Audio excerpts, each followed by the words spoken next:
joining me now is the Shiv Sena leader Sanjay Raut. Mr. Raut, appreciate your joining us. Rahul Gandhi ने जो कहा है वो वीर सावरकर को देशभक्त नहीं मानते हैं, कहते हैं सावरकर ने अपने घुटने टेक दिए ब्रिटिशर्स के सामने। किस तरह से आप देखते हैं, क्योंकि आप तो कह रहे हैं आज की सावरकर को भारत रत्न मिलना चाहिए, तो एक तरफ आप कुछ कहते हैं और राहुल गांधी कुछ और ही कह देते हैं। बात ऐसी है कि ये सिर्फ संजय राउत नहीं बोल रहा है, आज उद्धव ठाकरे जी ने भी यही बात कही है। राहुल गांधी अपनी बात को लेकर अड़े हैं और शिवसेना की एक विचारधारा है जो सावरकर जी के विचारधारा के साथ जुड़ी है। राहुल गांधी जी ने जो बात कही है सावरकर जी के बारे में, हम उनसे सहमत नहीं है और हमने स्पष्ट रूप से कह दिया है। आप कहते हैं आप राहुल गांधी की बात से सहमत नहीं है, लेकिन वो आपके सहयोगी है।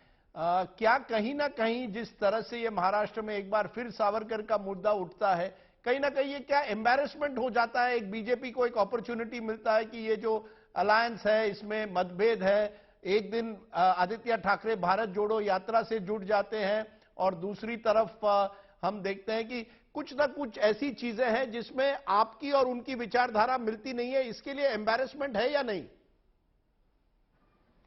एम्बारसमेंट सिर्फ शिवसेना को नहीं है, महाराष्ट्र के हर पॉलिटिकल पार्टी को है। कांग्रेस को भी हो गई आज एम्बारसमेंट, एनसीपी को हो गई है।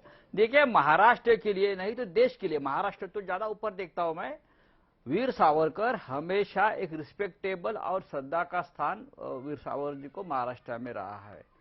और जैसे हमारे प्रधानमंत्री जी बार बार नेहरू जी को पकड़ कर बैठे हैं, वैसे राहुल जी हमारे सावरकर जी को पकड़कर बैठे हैं। अब क्या करें, लेकिन हमने जब ये सरकार बनाई थी महाविकास आघाड़ी की, और हम पहली बार जब दिल्ली में आए थे, मुख्यमंत्री उद्धव ठाकरे जी थे, आदित्य जी थे, मैं भी उनके साथ था, और सोनिया गांधी जी के पास हम गए थे चाय के लिए। सोनिया जी ने हमें आमंत्रित किया था, हम भी गए थे, और हमने बहुत ही विनम्रता से कहा था कि ये सरकार जो बनी है, ये सरकार कॉमन मिनिमम प्रोग्राम के ऊपर बनी है। रोटी, कपड़ा, मकान, शिक्षा, एजुकेशन, हेल्थ, उसमें से आपका जो बार बार मुद्दा आता है वीर सावरकर जैसे मुद्दे नहीं आने चाहिए।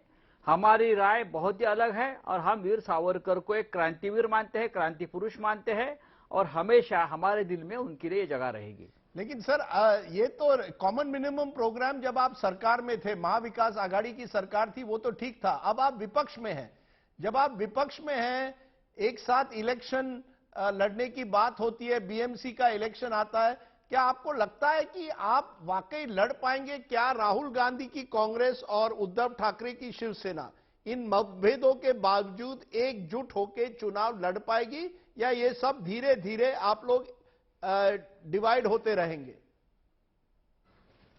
विपक्ष में भी कॉमन मिनिमम प्रोग्राम में हम काम कर सकते हैं। ऐसा नहीं कि ये सिर्फ सरकार के लिए ही कॉमन मिनिमम प्रोग्राम बनता है। एक जब फ्रंट बनता है, एक आघाड़ी बनती है, तो उसमें भी कॉमन मिनिमम प्रोग्राम होता है। लेकिन हमारे कॉमन मिनिमम प्रोग्राम में इस प्रकार के जो मुद्दे हैं, विचारधारा वाले मुद्दे हैं, ये अगर अवॉइड करे हमारी साथी तो अच्छा रहेगा। देखो महाराष्ट्र में राहुल गांधी की भारत जोड़ो यात्रा को सबसे ज्यादा समर्थन मिला है। पूरा महाराष्ट्र का माहौल बदल गया भारत जोड़ो यात्रा से। तो सावरकर जी का मुद्दा लाने की जरूरत नहीं थी, जिससे आज एक हमारे जो बीजेपी हो या और कोई लोग हैं, उनको एक अलग मुद्दा मिला है सड़क पर, रास्ते पे उतरने का। मैं आखिरी सवाल आपसे पूछूंगा, संजय राउत जी, क्या आप समझते हैं इन सब चीजों के बावजूद, जो भी राहुल गांधी की भावना है सावरकर के बारे में, क्या वाकई आपको लगता है 2024 का जो चुनाव आएगा 2024 शिवसेना, एनसीपी, कांग्रेस एक साथ लड़ पाएंगे? क्या इस बयानबाजी की वजह से चुनाव भी लड़ना आपके लिए मुश्किल होगा? Will you fight elections together? देखिए, हम कोशिश तो बहुत कर रहे हैं और कोशिश करेंगे भी, लेकिन इस प्रकार के मुद्दे अगर सामने आते हैं जो शिवसेना के विचारधारा के साथ सीधे जुड़े हैं, तो मुझे लगता है कि उसमें थोड़ी एक कड़वाहट आती है दोनों के मन में। आज महाराष्ट्र में कांग्रेस पार्टी के लिए भी ये बहुत बड़ी समस्या बन गई कि जब सावरकर के ऊपर ये बात आ गई, महाराष्ट्र ने हमेशा सावरकर जी का आदर और रिस्पेक्ट किया है। इसलिए तो हम बार बार बोल रहे हैं, 10 साल से मैं बोल रहा हूं, जब से मोदी जी की सरकार आई है, कि वीर सावरकर जी को भारत रत्न देना चाहिए।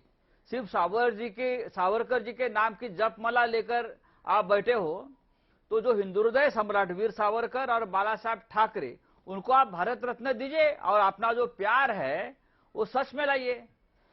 चलिए संजय राउत जी, you're calling for a Bharat Ratna for Veer Savarkar and Bal Thackeray, and there Rahul Gandhi says Savarkar is responsible for dividing this country. Appreciate though you're joining us there on our top political story of the day.